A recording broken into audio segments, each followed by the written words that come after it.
Hello friend, welcome to my channel exam store channel में मैं आप सभी का स्वागत करता हूं। फ्रेंड, आज हम लोग पढ़ने वाले हैं फंडामेंटल राइट्स, जिसकी डिमांड लगातार बढ़ती जा रही थी कि फंडामेंटल राइट्स की वीडियो कब आएगी।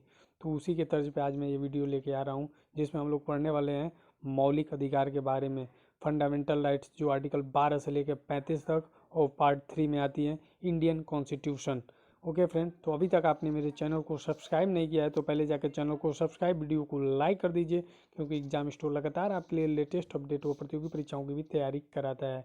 और इसके ट्विटर हैंडल पे भी आप लोग जा सकते हैं, इसको फॉलो कर सकते हैं। इंस्टाग्राम जितने भी है, ट्विटर, इंस्टाग्राम, ओके फ्रेंड, वहाँ पे सारे जगह पे लेटेस्ट जितने भी अपडेट होते हैं सारे वहाँ पे दी जाती है।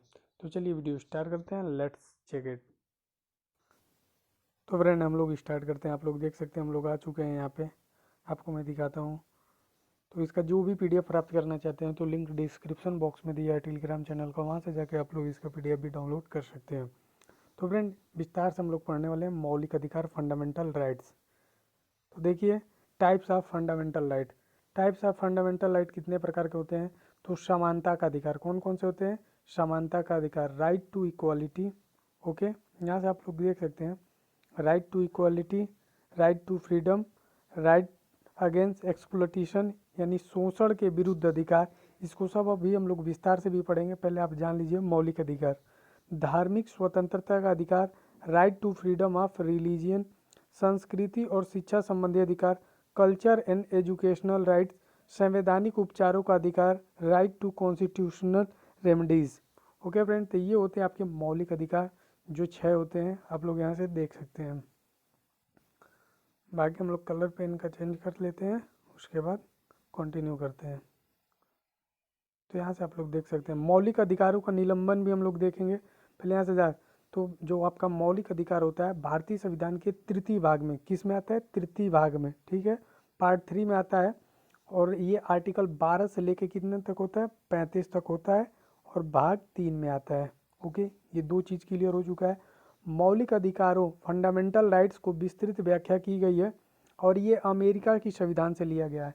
क्वेश्चन पूछ दिया जाता है कि फंडामेंटल राइट किस देश से लिया गया है, तो अमेरिका के संविधान से लिया गया है। ओके फ्रेंड, यह याद रखना है, यूएसए के संविधान से लिया गया है। मौलिक अधिकार व्यक्ति के नैतिक, भौतिक, आध्यात्मिक विकास के लिए अत्यधिक आवश्यक है। जिस प्रकार जीवन के लिए जल आवश्यक है, उसी प्रकार व्यक्तित्व के लिए, विकास के लिए मौलिक अधिकार, जैसे जिस प्रकार जल ही जीवन कहा जाता है, वैसे लिए व्यक्ति के लिए जो क्या है, मौलिक अधिकार जरूरी है। मौलिक अधिकार यानी फंडामेंटल राइट को 6 भागों में विभाजित किया गया है, जो मैंने आपको अभी बताया है। अब इसको अभी हम लोग विस्तार से देखेंगे। तो चलिए एक एक जान लेते हैं, जैसे किस आर्टिकल से किस आर्टिकल तक है। तो मौलिक अधिकार जो है, टाइप ऑफ फंडामेंटल राइट, जिसमें पहला समानता का अधिकार। ये आर्टिकल कितने से कितने तक होता है? तो आर्टिकल 14 से लेके 18 तक जो होता है, ये समानता का अधिकार होता है। 14 से लेके आर्टिकल 18 तक, ये आपको बिल्कुल लर्न हो जाना चाहिए। तो समानता का अधिकार कहाँ से तक होता है? तो आर्टिकल 14 से लेके 18 तक समानता का अधिकार। स्वतंत्रता का अधिकार कब आता है? 19 से लेके 22 तक स्वतंत्रता का अधिकार आर्टिकल 19 से लेके 22 तक होता है। तीसरा जो है शोषण के विरुद्ध अधिकार, आर्टिकल 23 से लेके 24 तक है। आर्टिकल 23 से लेके 24 शोषण के विरुद्ध अधिकार। और वहीं फोर्थ की बात करते हैं तो धार्मिक स्वतंत्रता का अधिकार, आर्टिकल 25 से लेके 28 के मध्य आता है धार्मिक स्वतंत्रता का अधिकार। संस्कृति और शिक्षा संबंधी अधिकार जो होते हैं, अनुच्छेद 29 से लेके 30। और संवैधानिक उपचारों का अधिकार जो होता है, आर्टिकल 32 से 35। ओके फ्रेंड, तो ये थे 6 जो मैंने आपको बता दिया है। पूरे आर्टिकल कितने कितने आते हैं किसमें। आगे बढ़ते हैं हम लोग। मौलिक अधिकार के अंतर्गत यह बताया गया है कि वे सब कानून जो संविधान के शुरू होने से ठीक पहले भारत में लागू थे, उनके वे अंश लागू रह जाएंगे जो संविधान के अनुकूल हो, अर्थात उसमें मेल खाते हों। यह भी कहा गया है कि राज्य का कोई ऐसा कानून नहीं बना सकता है जिससे मौलिक अधिकारों पर आघात होता है। राज्य शब्द से तात्पर्य है यानी संघ सरकार, राज्य सरकार दोनों। अब हम ऊपर दिए गए 6 मौलिक अधिकारों को यानी फंडामेंटल राइट्स है, उसको बारी बारी से संक्षेप में हम लोग क्या करेंगे, पढ़ेंगे। ओके फ्रेंड, तो चलिए यहाँ से हम लोग जितने भी दिए गए बारी बारी से उसको रीड करते हैं। पहला जो था समानता का अधिकार, राइट टू इक्वालिटी। तो राइट टू इक्वालिटी को हम लोग विस्तार से यहाँ से पढ़ लेते हैं। इसके अनुसार राज्य की तरफ से धर्म, जाति, वर्ण और लिंग के नाम पर नागरिकों में कोई भी भेदभाव नहीं किया जाएगा। राज्य की दृष्टि से सभी नागरिकों को समान माना गया है, लेकिन राज्य के स्त्रियों, बच्चों तथा पिछड़े वर्ग के लोगों के लिए विशेष सुविधा के नियम बनाने का भी अधिकार दिया गया है। अब हम लोग आगे बढ़ते हैं। कानून के समक्ष समानता, आर्टिकल 14 में जो आता है कानून के समक्ष समानता, यह ब्रिटिश विधि से लिया गया है। ठीक है, इसका अर्थ होता है राज्य पर बंधन लगाया जाता है, वह सभी व्यक्तियों के लिए एक समान कानून बनाएगा, चाहे वो व्यक्ति गरीब हो, अमीर हो, छोटी जाति का हो, बड़े जाति हो, सबके लिए एक कानून रहेगा तथा उन्हें एक समान रूप से लागू करेगा। धर्म, नस्ल, जाति, लिंग या जन्म के स्थान पर भेदभाव का निषेध, ठीक है, आर्टिकल 15 में दिया गया है। लोक नियोजन के विषय में अवसर की समानता जो है आर्टिकल 16 में दिया गया है। अस्पृश्यता का जो निषेध है आर्टिकल 17 में दिया गया है और उपाधियों का निषेध आर्टिकल 18 में दिया गया है। अब हम लोग पढ़ेंगे राइट टू फ्रीडम, जो सेकंड हम लोग का था स्वतंत्रता का अधिकार, राइट टू फ्रीडम। अब हम लोग सेकंड पढ़ने वाले हैं। तो प्रजातंत्र में स्वतंत्रता को ही जीवन कहा गया है। नागरिकों के उत्कर्ष और उत्थान के लिए यह आवश्यक है कि उन्हें लेखन, भाषण तथा अपने भाव व्यक्त करने की स्वतंत्रता दी जाए। उन्हें कम से कम राज्य सरकार द्वारा यह आश्वासन दिया जाए कि उनकी दैनिक स्वतंत्रता का आक्रमण, अपहरण नहीं किया जाएगा। तो फ्रेंड, ये रहा स्वतंत्रता का अधिकार, राइट टू फ्रीडम। अब राइट टू फ्रीडम कितने प्रकार के होते हैं? तो ये 6 प्रकार के होते हैं। तो चलिए इसको भी हम लोग जान लेते हैं फ्रेंड। जो सबसे पहले ए जो आ रहा है आपका भाषण और अभिव्यक्ति की स्वतंत्रता, आर्टिकल 19 में शांतिपूर्वक निशस्त्र एकत्र होकर होने की स्वतंत्रता है। ठीक है, तो ये आर्टिकल 19 के ख में आता है या 19 के बी में, आप लोग ये 19 का ए और इसको बी। संघ या समुदाय परिषद निर्मित करने की स्वतंत्रता, आर्टिकल 19 के ग यानी सी में। राज्य के किसी भी कोने में निर्विरोध घूमने की स्वतंत्रता, आर्टिकल 19 के डी में। किसी भी तरह से आजीविका के चयन करने की स्वतंत्रता, आप कोई भी व्यवसाय कर सकते हैं, इसकी भी सुविधा आपको दी गई है। किसी भी तरह की आजीविका के चयन करने की स्वतंत्रता 19 का 6 में। अपराधों के लिए दोष सिद्धि के विषय में भी संरक्षण, आर्टिकल 20 में है। प्राण और शारीरिक स्वाधीनता का संरक्षण आर्टिकल 21 में है। अब हम आपको बता दें बंदीकरण और निरोध से संरक्षण, ठीक है, ये 19 के 6 में ही दिया गया है। राज्य को यह अधिकार है कि वह किसी व्यक्ति की इन स्वतंत्रताओं पर नियंत्रण करे यदि वह यह समझे कि इनके प्रयोग से समाज को सामूहिक तौर पर हानि होगी।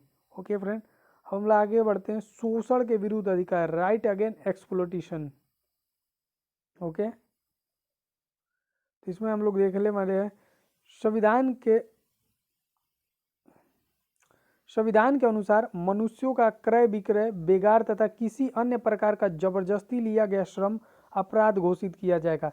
सबसे पहले गांव में क्या होता था, या बड़े पुराने ज़माने में आप लोगों ने देखा होगा कि उनके यहाँ बेगारी लोग करते थे, यानी आदमी खरीद लिए जाते थे जिंदगी भर के लिए, जब तक आदमी रहेगा उसके यहाँ काम करेगा।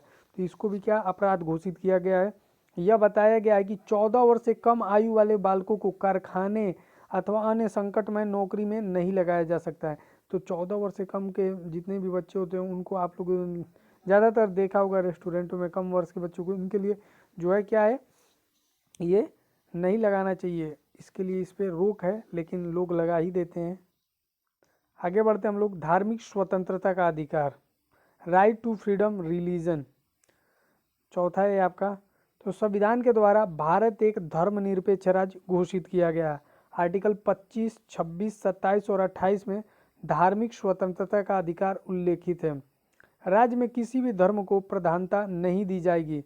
धर्मनिरपेक्ष राज्य का अर्थ है धर्म विरोधी राज्य नहीं होता है, अतः प्रत्येक व्यक्ति की आय, नैतिकता और स्वास्थ्य को हानि पहुंचाए बिना अपना धर्म पालन करने का संपूर्ण अधिकार है। तो देखते ही हैं आप, भारत में बहुत अनेकों प्रकार के धर्म हैं, तो सभी लोग अपना शांतिपूर्ण तरीके से जो है धर्म को अपनाएं और किसी प्रकार का कोई भी धर्म विरोधी ना करें। आगे बढ़ते हैं हम लोग नेक्स्ट। संस्कृति और शिक्षा से संबंध अधिकार, कल्चर एवं एजुकेशनल राइट्स। संविधान द्वारा भारतीय जनता की संस्कृति को बचाने का भी प्रयास किया गया है। अल्पसंख्यकों की शिक्षा और संस्कृति से संबंधित हितों की रक्षा की व्यवस्था की गई है।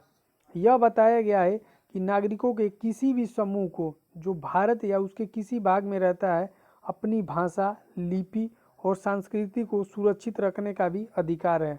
धर्म के आधार पर किसी भी इंसान को शिक्षण संस्थान के नाम पर लिखाने से रोका नहीं जा सकता है। ओके फ्रेंड, तो धर्म के नाम पे आप लोग किसी को भी रोक नहीं सकते हैं नाम उम लिखाने से।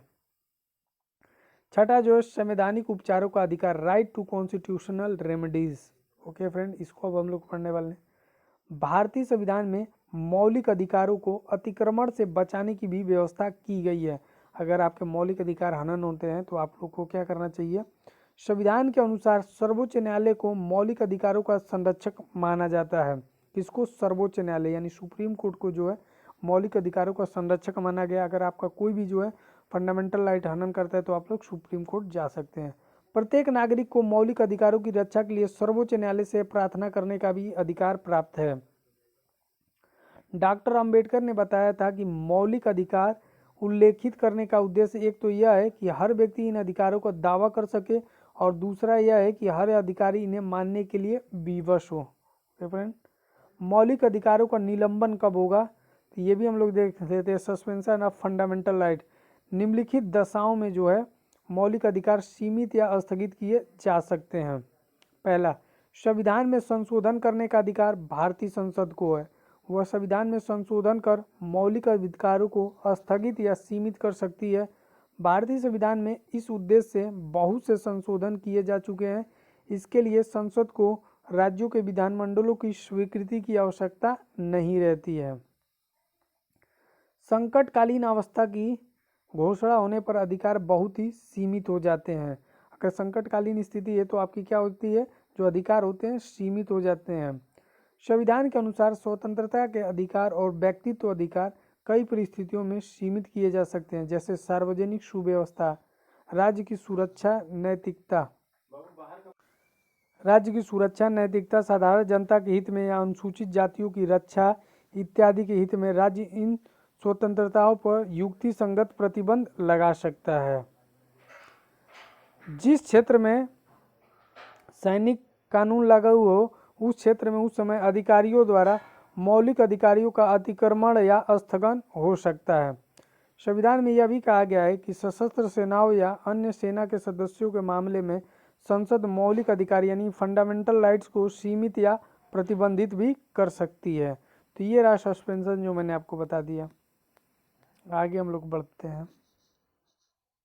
तो फ्रेंड, मौलिक अधिकार में बस इतना ही। कब लागू होगा हमने आपको बता दिया कि किन परिस्थितियों में आपका सस्पेंशन भी हो सकता है मौलिक अधिकार, और मौलिक अधिकार अगर आपका हनन होता है तो आप लोग सुप्रीम कोर्ट में भी जा सकते हो। सब कुछ मैंने इस वीडियो में क्लियर कर दिया।